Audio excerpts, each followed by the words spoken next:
Salut bande de geeks, quoi de neuf sur la toile, on va voir ça tout de suite.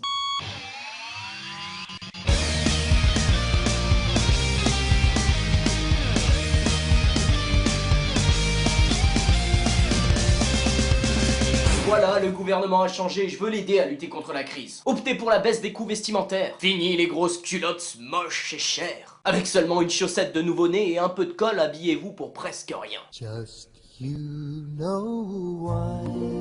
Encore un petit effort et bientôt on finira tous à poil.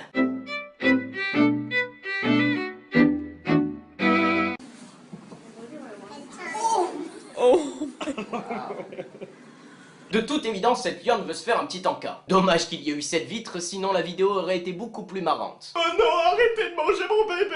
Nom, nom, nom, nom. Non. Vous imaginez ce que ce bébé représente pour cette lionne? Une saucisse apéritif knacky. Elle l'aurait partagé avec ses potes lions autour d'une bière. Et ne me dites pas... T'es cruel avec ce bébé! Parce que nous on fait pareil. Regardez-moi ce petit veau dans les yeux et dites-moi que vous ne voulez pas le manger. Nom, nom, nom, nom, nom. Je préfère bouffer le bébé. Et franchement, regardez-moi les habits de ce gamin et dites-moi que c'est pas fait exprès. Ils l'ont habillé en zèbre. Alors toi, je sais pas quelle connerie t'as fait à la maison. Dessiner sur les murs, chier sur l'épaule de ta mère, favoriser l'ascension au pouvoir d'un dictateur, mais tes parents voulaient vraiment te punir. Je suis encore puni? Oui, tu réfléchiras 2 fois avant de regarder The Voice sur TF1. Ses parents lui demandent quand même de se retourner derrière pour voir le gros chat qui veut lui arracher le crâne. Mais manque de chance pour les parents, l'enfant s'en fout, c'est un véritable Chuck Norris. Moi je peux vous dire que si ça m'était arrivé, j'aurais fait...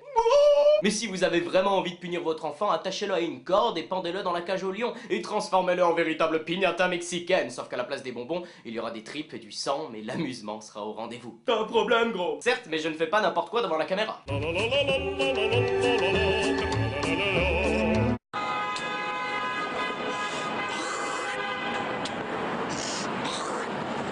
Sorry, I have a bad cold. On est face à une troll de niveau 3. Ce genre de troll n'hésite pas à rester devant la caméra et casser les couilles. Hey, mais pourquoi elle crache des molars gluants? 5 crachats en l'espace de quelques secondes. 1, 2, 3, 4, 5.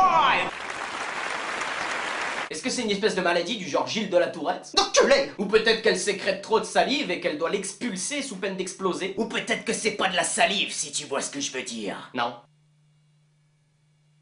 T'es vraiment dégueulasse, mec. J'ai une explication plus plausible. Regardez ce qu'elle boit, du Red Bull. On connaît tous la pub. Arrête vous! Fais cracher des putains de molars! Donc vous voyez les enfants, mais bordel, casse-toi. Donc vous voyez, si un jour vous faites du journalisme, sachez que les trolls peuvent être n'importe qui. Les saletés de mioches, les mecs avec une tronche pas possible, les femmes hystériques, et bien sûr la terrible cracheuse de Chicago. Mais au final, regardez ce que dit le présentateur. Tell me you got that.